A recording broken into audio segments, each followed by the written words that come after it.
चलिए दोस्तों, next question आपके सामने है 86 वाला हमारा जो क्वेश्चन है, पढ़ते हैं।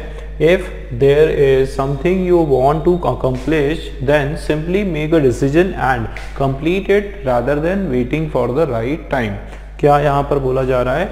If there is something you want to accomplish, यदि कोई ऐसी वस्तु है या कोई ऐसी बात है या कोई ऐसी चीज़ है जो तुम क्या करना चाहते हो, अकम्प्लिश करना चाहते हो, जो तुम क्या करना चाहते हो, पाना चाहते हो, ठीक।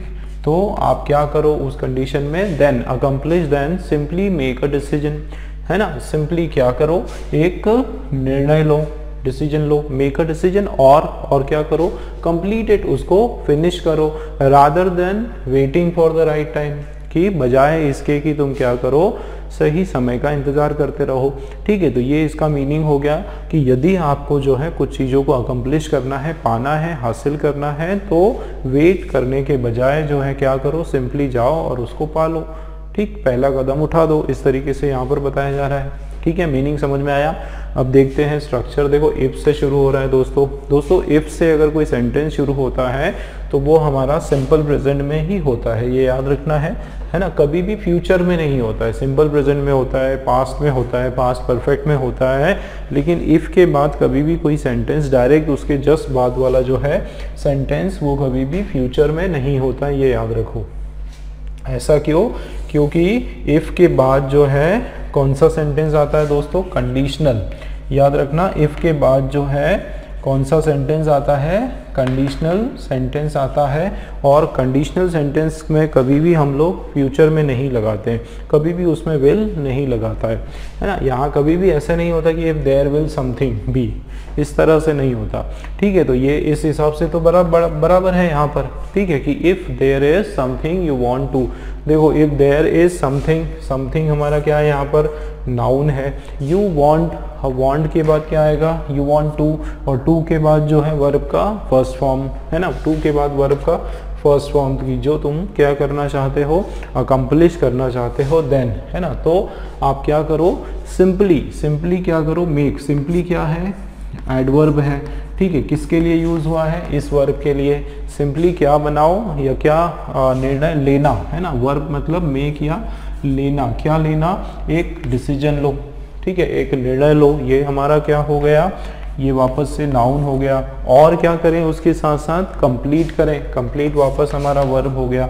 किसको कंप्लीट करें? इसको। ये क्या है? इट क्या है दोस्तों? इट है हमारा डिसीजन। जो भी डिसीजन हमने लिया उसको पूर्ण करो। और रैदर देन, अब दोस्तों ये जो वर्ड है याद रखना, रैदर देन। अब रैदर देन का एक रूल आपको याद रखना है। क्या दोस्तों? याद रखो कि ये रैदर देन, ठीक है, रैदर देन और भी कुछ वर्ड्स हैं, मैं आपको बताता हूँ। एक होता है रैदर देन, या फिर एक है हैड बेटर। क्या है? हैड बेटर, या फिर केवल बेटर शब्द, ठीक है, केवल बेटर शब्द, या रादर देन, या हैड बेटर, या फिर वुड रैदर, ठीक है, वुड रैदर। ये जितने भी आपके वर्ड्स हैं दोस्तों, इनके साथ हम लोग कभी भी वर्ब का आईएनजी नहीं लगाते हैं, ठीक है। वर्ब का क्या नहीं लगाते? आईएनजी फॉर्म कभी भी हम लोग यूज़ नहीं करते। हमेशा क्या लगाते हैं? वर्ब का फर्स्ट फॉर्म आता है, ये आपको याद रखना है, ठीक है। हम लोग क्या करते हैं? रैदर देन के बाद याद रखना है, रैदर के देन के बाद, या फिर ध्यान देना हैड बेटर के बाद, या फिर सिर्फ बेटर आया उसके बाद, या फिर वुड रैदर आया उसके बाद। इन सब के बाद जो है वर्ब का क्या लगाया जाता है? फर्स्ट फॉर्म लगाया जाता है। इसका मतलब एरर जो है हमारा इस वाले पार्ट में है, ठीक है। रैदर देन वेटिंग नहीं होने वाला यहाँ पर, केवल क्या हो जाएगा? Rather than wait. तो ये वेटिंग आपका रॉन्ग हो जाएगा और वेट केवल जो है वो करेक्ट हो जाएगा दोस्तों, ठीक है ना। इसका मतलब एरर हमारा जो है डी वाले सेक्शन में, ये हमारा एरर का पार्ट है, ठीक। क्लियर हुआ? नेक्स्ट क्वेश्चन देखते हैं। चलिए 87 वाला क्वेश्चन हम लोग पढ़ेंगे। Several new visa application centres will be established in metros across the country to ease the pressure on embassies। फिर से देखते हैं, देखो सेवरल न्यू वीज़ा एप्लीकेशन, किसकी बात की जा रही है? देखो ध्यान देना दोस्तों, एक चीज़ मैं बताऊं कि जैसे सेवरल आया, ठीक है, सेवरल आया या फिर बोथ आया, ठीक है, क्या आया? बोथ आया, या फिर मैनी आया, या फिर फ्यू आया, ठीक है, क्या आया? फ्यू आया, या फिर सम आया। तो इनके बाद जो है जनरली अगर काउंटेबल नाउन कोई आएगा, ठीक है, काउंटेबल नाउन अगर आता है तो वो प्लूरल फॉर्म में होगा। किस फॉर्म में होगा? प्लूरल फॉर्म में होगा। तो यहाँ पर ध्यान दो कि कुछ नए वीज़ा एप्लीकेशन के सेंटर्स, तो ये हमारा जो है मेन सब्जेक्ट है। हम लोग किसकी बात कर रहे हैं यहाँ पर? सेंटर्स की बात कर रहे हैं, ऑफिसेस की बात कर रहे हैं, और जो कि हमारा क्या है? प्लूरल है। तो ये क्या आया आपका? प्लूरल नाउन, जो कि बिल्कुल बराबर है, ठीक है। सेवरल के साथ यहाँ पर क्या आने वाला है? प्लूरल नाउन, बिल्कुल करेक्ट है। तो कुछ नए जो वीज़ा एप्लीकेशन सेंटर्स हैं, ध्यान देना, विल बी एस्टाब्लिश्ड, वो स्थापित किए जाएंगे। एस्टाब्लिश मतलब स्थापित करना, किए जाएंगे। कहाँ किए जाएंगे? इन मेट्रोज, मेट्रो सिटीज जो शहर होते हैं, बड़े बड़े मेट्रो सिटीज जो होती है, उनमें स्थापित किए जाएंगे। Across the country, through out the country, across का मतलब होता है पूरे पूरे देश भर में, ठीक है, देश भर में। और क्यों? टू ईज करने के लिए, आसान करने के लिए। क्या आसान करने के लिए? प्रेशर ऑन एम्बेसीज, जो एम्बेसीज हैं अलग अलग देशों की, जो उनके ऊपर जो एक्स्ट्रा बर्डन है, प्रेशर है, उस प्रेशर को आसान करने के लिए क्या किया जाएगा? जगह जगह मेट्रो शहर में नए नए वीज़ा एप्लीकेशन सेंटर्स बनाए जाएंगे, ठीक है ना। फिर से देखते हैं, तो ये हमारा जो है प्लूरल नाउन है, ठीक है ना, क्या है? प्लूरल नाउन है। और आगे अगर आप देखोगे तो ये हमारा फ्यूचर टेंस में सेंटेंस चला गया, विल बी। अब दोस्तों विल बी जो है, इसके बाद दो चीज़ें हो सकती है ना। एक तो ये हो सकता है कि फ्यूचर कंटिन्यूस, या एक हो सकता है वर्ब का थर्ड फॉर्म। अगर ऐसा होता है तो समझ जाओ कि ये हमारा जो है पैसिव वॉइस का सेंटेंस है, ठीक है। विल बी के बाद अगर डायरेक्ट वर्ब का थर्ड फॉर्म है तो ये आपका पैसिव वॉइस का सेंटेंस है। और अगर एक्टिव वॉइस में हमको विल बी देखना है तो वो हमको कैसे पता चलेगा? विल बी और उसके बाद वर्ब का जो है आईएनजी वाला फॉर्म आने वाला है, ठीक है ना। तो देखो विल बी एस्टैब्लिशिंग तो नहीं है, एस्टैब्लिश्ड है, मतलब ये क्या है? हमारा पैसिव फॉर्म का सेंटेंस है, तो ये हो सकता है, ठीक है। विल बी के बाद जो है वर्ब का थर्ड फॉर्म बिल्कुल हम लोग लिख सकते हैं, इसमें कोई भी प्रॉब्लम नहीं है, ठीक है। तो सेंटर्स विल बी एस्टैब्लिश्ड, कहाँ पर एस्टैब्लिश किए जाएंगे? मेट्रोज में। अक्रॉस द कंट्री बिल्कुल सही है, पूरे पूरे कंट्री, सब दूर पूरे देश में। और टू, अब देखो टू आया तो टू के बाद तो वर्ब का फर्स्ट फॉर्म आना चाहिए। ये क्या लिखा है? इजी। अब इजी क्या होता है? इजी तो एक एडजेक्टिव होता है दोस्तों, एक आपका विशेषण होता है, आसान। इजी का मतलब क्या होता है? आसान, ठीक है ना। इजी का मतलब क्या होता है? आसान। तो यहाँ पर इजी क्या? आसान करना, क्या? टू इजी द प्रेशर, जो प्रेशर है एम्बेसीज के ऊपर उसको और आसान कर देना, मतलब प्रेशर को और आसान कर देना, इसका मतलब प्रेशर को और बढ़ा देना, ये मीनिंग हो गया। इसका मतलब ये तो नहीं आने वाला है, तो इसके बदले जो है क्या हो जाएगा? ईज। क्या हो जाएगा दोस्तों? ईज। ईज का मतलब होता है, नहीं, इजी का मतलब आसान या सरल, ठीक है, आसान या फिर सरल करना, है ना। और ईज का मतलब होता है रिलीज करना। क्या होता है? ईज का मतलब रिलीज करना, किसी चीज से उसको पार पाना, ठीक है। तो ये जो है हमारा एडजेक्टिव है, और ये ईज जो है ये वर्ब है, और वर्ब का फर्स्ट फॉर्म है। तो यहाँ पर इजी नहीं होने वाला है, राइट आंसर हमारा क्या हो जाएगा? ईज हो जाएगा, ठीक है ना दोस्तों। To ease the pressure on embassies पर जो प्रेशर है उसको और हल्का करना, रिलीज करना, ठीक है। ईज करना मतलब हल्का करना। चलिए, तो ये हमारा जो है एरर निकल के आया, डी वाला जो है इसके अंदर हमारा एरर है, ठीक है दोस्तों। दोनों क्वेश्चन हमने किए, नेक्स्ट क्वेश्चन देख लेते हैं। नमस्कार दोस्तों, स्वागत एक बार फिर से आप सभी का। और चलिए अगला क्वेश्चन आपका इंतजार कर रहा है, नेक्स्ट वाला क्वेश्चन। नेक्स्ट टू क्वेश्चंस जो है आपके सामने हैं, और दोनों ही क्वेश्चन हमारे कंटिन्यूस में है, कंटिन्यूटी में है, एरर करेक्शन के क्वेश्चंस हैं। 88 वाला क्वेश्चन हम लोग देख लेते हैं। चलिए स्टार्ट करते हैं। After the accident police tried to identify the victims but the bodies were too mangled to be found. फिर से इसको पढ़ते हैं। After the accident police tried to identify the victim. देखो क्या इसमें बोला जा रहा है कि आफ्टर द एक्सीडेंट, जो हादसा दुर्घटना हुई उसके बाद, ठीक है, आफ्टर द एक्सीडेंट पुलिस ने कोशिश की, किस चीज की कोशिश की? Try to identify the victim. जो विक्टिम है, विक्टिम मतलब जो जिसका एक्सीडेंट हुआ, ठीक है, जो पीड़ित है ना, विक्टिम का यहाँ पर मतलब है पीड़ित। तो जो पीड़ित है या जो जिसका एक्सीडेंट हुआ है उसको जो है पुलिस ने क्या किया, किस चीज की कोशिश की? उसको आइडेंटिफाई करने की कोशिश की, बॉडी की शिनाख्त करने की कोशिश की। लेकिन क्या हुआ कि जो bodies were, but the bodies वर अच्छा ध्यान देना दोस्तों, यहाँ पर विक्टिम्स मतलब जो एक्सीडेंट हुआ उसमें एक से ज्यादा लोगों का एक्सीडेंट हुआ, ठीक है, एक सिंगल बॉडी नहीं है, एक से ज्यादा विक्टिम है, एक से ज्यादा पीड़ित है ना, मतलब ये हमारा जो है प्लूरल नाउन है। बट दी बॉडीज, तो ये जो बॉडीज है ये भी प्लूरल है। वर, बॉडीज वर क्या था? Too mangled to be found. अब मैंगल्ड का मतलब क्या होता है? मैंगल्ड का मतलब होता है बहुत ज्यादा डैमेज हो जाना, ठीक है ना। तो बॉडीज जो है बहुत ज्यादा क्या हो जाना? डैमेज्ड हो जाना, विक्षिप्त हो जाना। क्या हो जाना? विक्षिप्त, बिल्कुल बहुत ज़्यादा, मतलब जो है आप क्या बोल सकते हैं कि शिप वेप तक उसके जो अंग हैं वो अलग अलग हो गया है, या बहुत बॉडी पूरी तरीके से खराब हो गई, डैमेज हो गई, बिखर गई, है ना, मैंगल्ड हो गई, एक तरह से चूर हो गई, है ना। टू बी फाउंड इस तरीके से यहाँ पर बताया जा रहा है। तो मीनिंग आपने समझा, आइडिया आपको लगा, ठीक, कि किसके बारे में बात हो रही है? एक्सीडेंट के बाद में पुलिस ने कोशिश की कि बॉडी को, जो विक्टिम है, पीड़ित हैं, उसके शरीर की, उसकी जो बॉडी को आइडेंटिफाई कर पाए, लेकिन वो ऐसा नहीं कर पाए क्योंकि बॉडीज जो है बहुत ज़्यादा मैंगल्ड थी, बहुत ज़्यादा मैंगल्ड या क्या थी?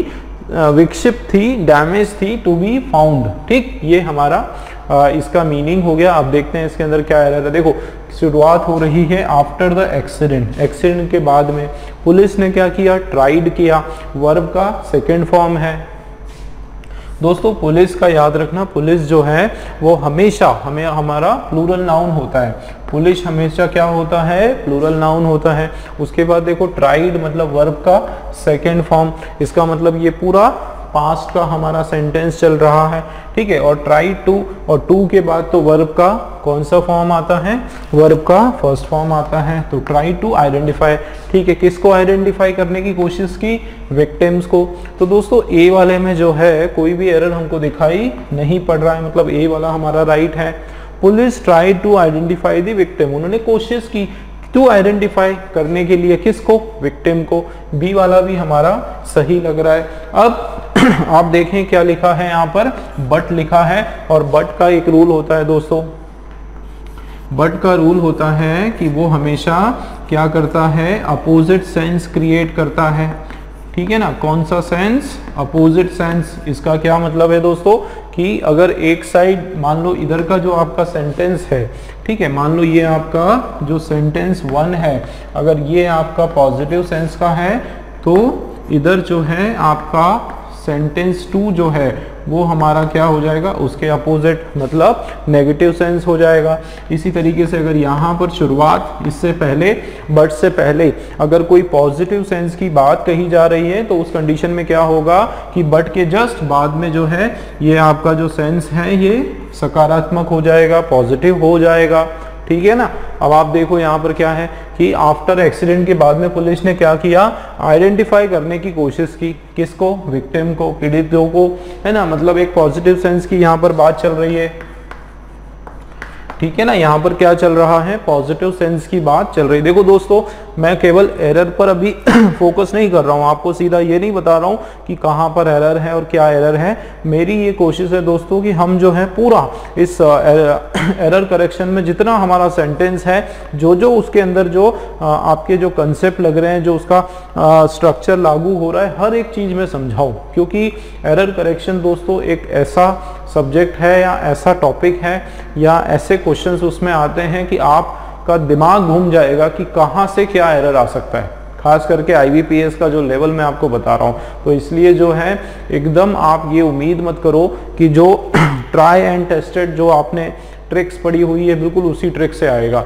उस ट्रिक्स भी जरूरी है, ठीक है, ट्रिक्स से भी मैं पढ़ा रहा हूँ, लेकिन उसके साथ एक बहुत ही उसकी जो डीप अंडरस्टैंडिंग है वो आपको होना जरूरी है। जितने भी पॉसिबल स्ट्रक्चर है इस पर्टिकुलर क्वेश्चन में वो सभी मैं आपसे डिस्कस करने वाला हूं, ताकि किसी भी कहीं से भी एरर आ जाए तो आप उसको आइडेंटिफाई कर पाओ और आंसर सही कर पाओ, ठीक है। इसीलिए मैं आपको बिल्कुल डीप एक तरह से हम लोग ना इस पूरे के पूरे क्वेश्चन का ना ऑपरेशन कर रहे हैं, डिसेक्शन कर रहे हैं, एक एक पार्ट को खोल खोल के उसको स्टडी कर रहे हैं, ठीक है। तो बिल्कुल डिटेल स्टडी के लिए आप लोग रेडी रहो। तो बट का मैंने क्या बताया दोस्तों कि इसके जस्ट पीछे के साइड जो है, इसके पहले जो सेंस का अगर सेंटेंस है तो उसके जस्ट बाद में उसका अलग सेंस, अपोजिट सेंस होगा। जैसे यहां बोला जा रहा है कि पुलिस ने कोशिश की बॉडी को आइडेंटिफाई करने का, लेकिन बट में क्या हुआ कि बॉडी वर टू मैंगल्ड, बहुत ज्यादा। आपको मान लो इसका मीनिंग नहीं पता कि मैंगल्ड का मतलब क्या होता है, लेकिन आपको ये समझ में आएगा कि मैंगल्ड जो है कोई नेगेटिव शब्द ही होगा, ठीक है ना। क्यों? क्योंकि इसके ऊपर यहाँ पर क्या बात की जा रही है, पॉजिटिव सेंस की बात कर रहे हैं, मतलब यहाँ पर नेगेटिव सेंस की बात होगी, जाहिर सी बात है। तो टू मैंगल्ड, मैंगल्ड मतलब डैमेज, विक्षिप्त, ठीक है। अब टू बी फाउंड, वो इतनी ज्यादा, ध्यान देना दोस्तों, इन्होंने क्या करा, आइडेंटिफाई करने की कोशिश करी। मीनिंग देखना, फाइंड करने की मैं कोशिश नहीं की, यहां पर क्या करने की कोशिश की, आइडेंटिफाई करने की कोशिश की, शिनाख्त करने की कोशिश की। अब दोस्तों एक आप अपना कॉमन सेंस लगाओ, हम किसी चीज की शिनाख्त कब करते हैं, जब हमको वो मिल जाती है, जब हमको पता चल जाता है कि हाँ ये पर्टिकुलर यहाँ पर बॉडी है, तो उसकी फिर हम पहचान करते हैं। लेकिन यहाँ पर अगर आप आगे पढ़ोगे तो क्या लिखा है, but bodies were too damage to be found, मतलब इतनी डैमेज थी कि वो मिल ही नहीं पा रही थी। तो मिल तो हमें पहले ही गई है। अब देखो, मिलना तो हमने बॉडी को फाइंड तो पहले ही कर लिया है, तभी तो वहां खड़े होके जो है सब लोग उसको क्या कर रहे हैं, शिनाख्त कर रहे हैं, है ना। तो बॉडी यहां पर इसका क्या मतलब है कि ये फाउंड जो वर्ड है ये हमारा रिप्लेस होना है, ये फाउंड जो वर्ड है ये हमारा रिप्लेस होना है, और इसके बदले जो है क्या हो जाएगा, यहां पर आइडेंटिफाई चल रहा है तो यहां पर भी यही होगा, आइडेंटिफाइड। वर्ब का कौन सा फॉर्म हो जाएगा, वर्ब का सेकंड फॉर्म हो जाएगा। क्यों हो जाएगा सेकंड फॉर्म, क्योंकि बी के बाद जो है V2, बी के बाद V2 या फिर V3 आता है, ठीक है, दोनों एक ही रहता है, V3 आता है, ठीक है, V2 भी नहीं, V3 आता है। वर्ब के बाद बी के बाद जो है वर्ब का थर्ड फॉर्म आता है, तो ये आइडेंटिफाइड होगा। या फिर इसके बदले एक और शब्द हो सकता है, कौन सा, रिकॉग्नाइज्ड। या तो आइडेंटिफाइड हो जाएगा या फिर रिकॉग्नाइज्ड हो जाएगा, दोनों में से कोई एक होगा। आपको देखो ये जो क्वेश्चन है ये पूरी तरीके से आपकी समझ पर डिपेंड करता है, इसके अंदर कोई ग्रामर का एरर नहीं है, इसके अंदर वर्ड के रिप्लेसमेंट का एरर है आपके मीनिंग के ऊपर, ठीक है। ये वर्ड जो है यहाँ पर सूटेबल है या फिर नहीं है, ये आपको कैसे पता चलेगा, ये आपको किसी ट्रिक से पता नहीं चलेगा दोस्तों, ये आपको पता चलेगा जब आप इस क्वेश्चन को समझ पाओगे। इसीलिए मैं जो है दोनों तरीके में अपनाने पर मैं विश्वास रखता हूँ, और आप लोगों को भी वैसे ही करना है। जहाँ पर ट्रिक लगती है ट्रिक भी लगाओ, ठीक है, ऐसा नहीं है, ट्रिक भी कई जगह बहुत काम आती है, लेकिन साथ में जो आपका फाउंडेशन वो अच्छा होना चाहिए, आपको उसकी समझ होना चाहिए, क्या लिखा है उसका मीनिंग आपको समझ में आना चाहिए, तो आपके लिए बेहतर होगा।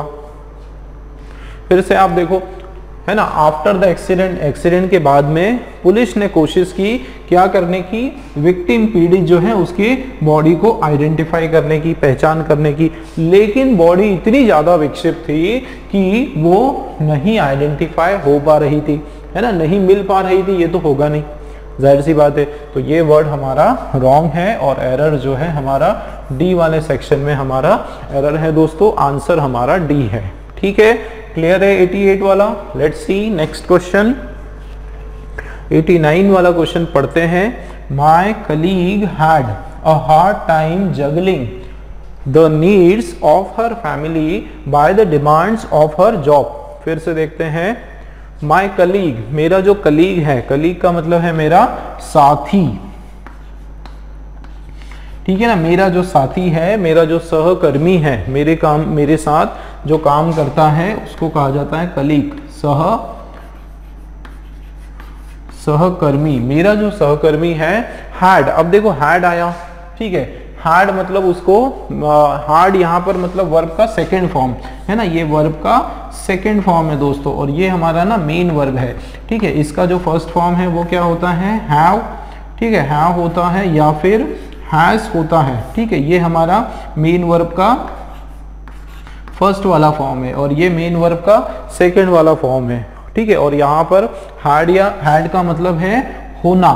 ठीक है, क्या मतलब निकल कर आ रहा है इसका, होना। फिर से देखो तो मेरे कलीग जो है उसको हैड मतलब उसके साथ ये घटित हुआ, क्या घटित हुआ, उसको फेस किया हार्ड टाइम मतलब एक मुश्किल समय। ठीक, जगलिंग का मतलब होता है सब सिचुएशन को कंट्रोल करना, एक तरह से बैलेंस बना के चलना, है ना, स्थिति को क्या करके चलना, बैलेंस बनाकर चलना। तो ये हो जाएगा बैलेंसिंग। फिर से देखते हैं, तो my colleague had a hard time balancing या juggling the needs of her family, कि उसके जो परिवार की जो ज़रूरतें हैं उसको पूरा करने में जो है उसको बड़ी मुसीबत का सामना करना पड़ रहा है। आगे देखो, by the demands of her job, by the demands of मतलब अब देखो द्वारा, डिमांड्स के द्वारा, उसके जो काम है उसके डिमांड्स के द्वारा। अगर मोटा मोटा इसका मीनिंग समझें तो यही इसमें समझ में आ रहा है कि जो पर्टिकुलर वो जो काम कर रहा है ना, जो भी जॉब कर रहा है उससे जो है उसके घर की जो पूर्ति है वो नहीं हो पा रही है ना, उसको बहुत दिक्कतों का सामना करना पड़ रहा है। ये उसका ओवरऑल मीनिंग, सेंट्रल आइडिया निकल कर आ रहा है। ठीक है, अब देखते हैं हम लोग एक एक करके। आप देखें माय कलीग, ठीक है, ये क्या है आपका सिंगुलर नाउन है। ठीक है, और चूंकि पास्ट टेंस है तो यहाँ तो कोई प्रॉब्लम है नहीं, ये बराबर है। हैड अ हार्ड टाइम, उसके पास एक हार्ड टाइम है, किस चीज का, juggling the needs, juggling the needs, किस चीज को बैलेंस करने के लिए, क्या, द नीड्स, नीड्स ये हमारा प्लूरल नाउन है ना, जरूरतें, नीड्स ये प्लूरल नाउन है, किस चीज की, नीड ऑफ हर फैमिली, उसके परिवार की जो जरूरत है, by the demands of her job. अब दोस्तों यहाँ पर बाय द डिमांड्स ये हमारा गलत लग रहा है ना, यहाँ पर क्या हो रहा है कि जो जॉब की जो डिमांड है या जिस प्रकार से जॉब में उसको जो है ज़्यादा समय देना पड़ रहा है या जॉब में जो है उसका ज़्यादा कंसंट्रेशन है और उसके कारण मतलब एक तरफ तो जो है उसका काम है और दूसरी तरफ उसका परिवार है ना, तो काम और परिवार के बीच में जगल करना उसके लिए बड़ा मुश्किल पड़ रहा है। मतलब काम और वर्क लाइफ और उसकी जो पर्सनल लाइफ है दोनों के बीच में एक समन्वय बनाना, एक बैलेंस बनाकर रखना, वो उसमें उसको जो है बहुत सारी दिक्कतें आ रही है ना। इसका मतलब यहाँ पर बाय द नहीं, क्या हो जाएगा, हमारा सही जो प्रीपोजिशन है वो क्या लगने वाला है, विथ।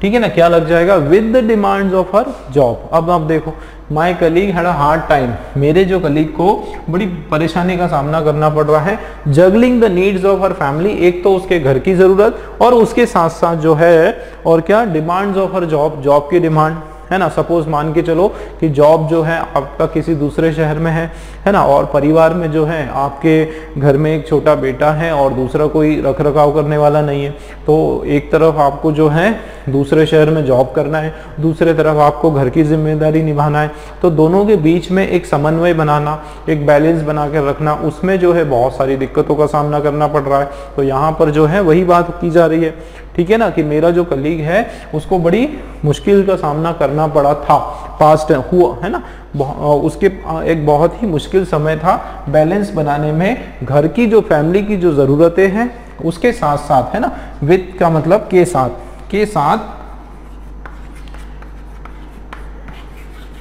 उसके साथ साथ जो है जो डिमांड्स, उसके जो कार्य की जो डिमांड है, जो कार्य की जो रिक्वायरमेंट है, दोनों के बीच में जगलिंग या बैलेंस या समन्वय बनाना उनके लिए, उसके लिए थोड़ा मुश्किल था। ठीक है दोस्तों, क्लियर हुआ। मीनिंग वाइज मैंने बताया, यहाँ पर प्रीपोजिशन का आपका एरर है और डी वाले में एरर है। चलिए क्लियर, नेक्स्ट क्वेश्चन देखते हैं। चलिए नेक्स्ट क्वेश्चन आपके सामने है, क्वेश्चन हमारा 90 वाला जो क्वेश्चन है, पढ़ते हैं इसको। ही hired 2 Coolidge because the luggage was too much heavy for one to lift. ठीक है, क्या इसमें बोला जा रहा है, ही हायर्ड 2 कूलीज, उसने क्या किया, 2 कुली जो होते हैं, है ना, स्टेशन पर जो चीज़ों को उठाते हैं, हमारा सामान उठाते हैं, तो उसने क्या किया, दो कुलीज को हायर किया उन्होंने, उनको बुलाया रखा। क्यों? कारण क्या था कि जो लगेज था was too much heavy for one to lift, मतलब वो किसी के लिए भी जो लगेज है वो काफ़ी ज़्यादा हैवी है, भारी है, टू लिफ्ट, ताकि उसको लिफ्ट कर सके, टू हैवी टू लिफ्ट, इस तरीके से बोला जाता है। ठीक है, कि काफ़ी इतना हावी है कि उसको लिफ्ट जो है हम लोग उठा नहीं सकते, है ना। तो इजी है ये कि उसने जो है 2 कूली को हायर किया अपना सामान, क्योंकि सामान काफ़ी भारी था। चलिए अब इसका स्ट्रक्चर देखते हैं। देखो दोस्तों, यहाँ पर क्या है, ये हमारा ही क्या है, प्रोनाउन है। कौन सा प्रोनाउन है? सिंगुलर प्रोनाउन है। अब सिंगुलर प्रोनाउन है और अगर प्रेजेंट टेंस होता तो वर्ब हमारा सिंगुलर हो जाता, लेकिन ये हमारा क्या है, हायर्ड वर्ब का सेकंड फॉर्म है। ठीक है ना। इसका मतलब पूरा हमारा जो सेंटेंस है वो किस में चल रहा है? पास्ट टेंस में। ठीक है ना। ये देखो छोटी छोटी चीज़ें हमको याद रखना है कि हमारा जो पूरा का पूरा वाक्य है वो किस टेंस में है? पास्ट टेंस में है ना। 2 कूलीज, तो ये हमारा जो है प्लूरल वर्ड हो गया, प्लूरल नाउन हो गया। ठीक, आगे देखते हैं। ऐसा उसने क्यों किया? कारण, बिकॉज। देखो यहाँ पर कोई एरर नहीं है ना, ए वाला बिल्कुल हमको बराबर लग रहा है कि उसने जो है 2 कूलीज को हायर किया। और यहाँ पर देखो कारण, बिकॉज। क्यों? जो लगेज था, वो जो लगेज था वॉज। अब देखो ये क्योंकि हमारा सेंटेंस पास्ट में चल रहा है तो यहाँ पर भी देखो क्या आ गया, हमारा वॉज आ गया पास्ट टेंस में। और पहली बात, और दूसरी बात, ये जो लगेज है ये वापस हमारा सिंगुलर नाउन है। अब सिंगुलर नाउन है तो उसके बाद जो वर्ब होगा वो भी हमारा सिंगुलर वर्ब होगा। तो यहाँ पर भी देखो आप, सब्जेक्ट और वर्ब का जो कॉम्बिनेशन है वो बिल्कुल बराबर है, इसमें कोई प्रॉब्लम नहीं। आगे देखते हैं। मतलब हमारा जो बी है इसके अंदर भी कोई भी एरर दिखाई नहीं दे रहा है। ठीक है ना दोस्तों, कि बिकॉज द लगेज वॉज, ये यहाँ तक ठीक है। अब यहाँ पर देखो too much heavy, too much heavy. अब दोस्तों एक चीज़ मैं बताता हूँ, यहाँ पर 2 यहाँ पर रूल लग रहे हैं। ठीक है, एक तो ये 2 और 2 का लग रहा है, तो ये हमारा जो है कंपाउंड कंजंक्शन है। ठीक है ना, कंपाउंड कंजंक्शन है ये। और कंपाउंड कंजंक्शन का एक पेयर होता है दोस्तों, जोड़ी होती है। कैसे? कि ये TOO और उसके साथ सिंगल 2, है ना, इस तरीके से। या फिर अगर सो आता तो यहाँ पर दैट आता। ठीक है, सो दैट आता। तो ये इस तरीके के कॉम्बिनेशन है। तो 2 TOO वाला सबसे पहले आता है और सेकंड नंबर पे सिंगल 2 आता है। तो यहाँ पर आप देखो 2 मच हैवी और ये 2 लिफ्ट, तो यहाँ बीच में कुछ भी आ सकता है। कोई नाउन आ सकता है, कोई एडजेक्टिव आ सकता है है ना, कोई भी दूसरे वर्ड भी यहाँ पर आ सकते हैं। नाउन भी आ सकता है, एडजेक्टिव आ सकता है और भी कुछ आ सकता है। ठीक है, लेकिन 2 का कॉम्बिनेशन तो यहाँ पर बराबर है। अब एक और रूल है दोस्तों, ठीक है, ये टू मच का। दोस्तों ध्यान देना, अगर बहुत इंपॉर्टेंट रूल है दोस्तों, ये मैं आपको बता रहा हूँ और आप लोगों को जो है इसको बिल्कुल दिमाग में रखना है, याद रखना है, इंपॉर्टेंट है ये। आप देखो कि 2 कभी भी आता है, ध्यान देना, 2 और मच, टू मच कभी भी आता है ना दोस्तों, तो उसके बाद हम लोग क्या लगाते हैं? नाउन लगाते हैं, ये आपको याद रखना है। और मच टू, ठीक है, ये भी आपका कॉम्बिनेशन होता है। मच टू, ये कंजंक्शन इस तरीके से भी आपका आता है। और मच टू आता है तो उसके बाद हम लोग क्या लगाते हैं? उसके बाद दोस्तों हम लोग एडजेक्टिव लगाते हैं, ये आपको याद रखना है। ठीक है, अगर इसका मैं एग्जाम्पल लूँ कि टू मच है ना, जैसे there is too much water in the pond, है ना, इस तरीके से आप एक एग्जाम्पल बोल सकते हो कि there is too much water. तो टू मच के लिए क्या हो जाएगा? वाटर। यहां पर लिख देता हूं, ठीक है ना, ये there is too much water in the pond, की पॉन्ड में जो है बहुत सारा पानी है, इसका मतलब टू मच वाटर। तो ये वाटर क्या है? यहाँ पर नाउन है, याद रखो। तो टू और मच, उसके जस्ट बाद में क्या होता है? नाउन होता है। और इसी तरीके से अगर हमको लिखना है मच टू, ठीक है, तो मच टू में जैसे ही इज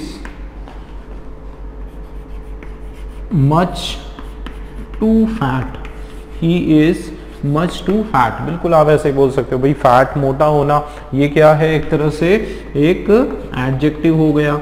ठीक है, तो मच टू जो है उसके बाद क्या लगता है दोस्तों, एडजेक्टिव लगता है, याद रखना। तो मच टू जो है, नहीं उल्टा बोला मैंने, क्या रूल था हमारा, अच्छा मच, हाँ बराबर है, मच टू जो है उसके बाद क्या लगता है, जनरली एडजेक्टिव लगता है। तो ये सही है, much too heavy, much too better, much too fat, इस तरीके से। तो मच टू के बाद जो है एडजेक्टिव आता है और टू मच के बाद जो है आपका क्या आता है, नाउन आता है। ये आपको याद रखना है। अब यहाँ पर आप देखो क्या लिखा है, टू मच, तो टू मच है और उसके बाद ये हैवी, हैवी क्या है, एडजेक्टिव है। तो यहाँ जाहिर सी बात है टू मच नहीं होने वाला। देखो दोस्तों, हम लोग इसको तो चेंज नहीं कर सकते, आप हैवी के बदले कौन सा नाउन लगाओगे ये आपको नहीं पता चलेगा। ठीक है, तो इससे बेहतर क्या है कि हम लोग इन दोनों की कॉम्बिनेशन को चेंज कर दें। भाई टू इधर आ जाएगा और मच इधर हो जाएगा, ये हमारा हो जाएगा मच टू हैवी। ठीक है, इस तरीके से, और ये हमारा सही हो जाएगा। पढ़ो आप, ही हायर टू कुलीज, दो कुलीज को हायर किया, बिकॉज ये जो लगेज था was much too heavy for one to lift, किसी के लिए उठाने में बहुत ज्यादा। मच टू का मतलब होता है बहुत ज्यादा, ठीक है ना, बहुत ज्यादा, दोनों का मतलब, मच टू या टू मच दोनों का मतलब होता है बहुत ज्यादा। बट आपको जो है याद रखना है कि टू मच के आगे हम लोग नाउन लगाते हैं और मच टू के आगे हम लोग एडजेक्टिव लगाते हैं। ठीक है दोस्तों, चलिए नेक्स्ट क्वेश्चन देख लेते हैं। 91 वाला क्वेश्चन आपके सामने है, देखो क्या लिखा है, in order to ease the unending traffic gridlocks on a major revamp, अच्छा, gridlocks on a major revamp of the existing traffic plan for the city. अच्छा, इसमें क्वेश्चन में मुझे लगता है कि ग्रिड लॉक रोड, अच्छा ठीक है, ये क्वेश्चन जो है ये इनकम्प्लीट है दोस्तों। ठीक है, तो नेक्स्ट वाली जो स्लाइड है उसमें हम लोग इस क्वेश्चन के बारे में डिस्कस करने वाले हैं। चलिए नेक्स्ट क्वेश्चन देख लेते हैं।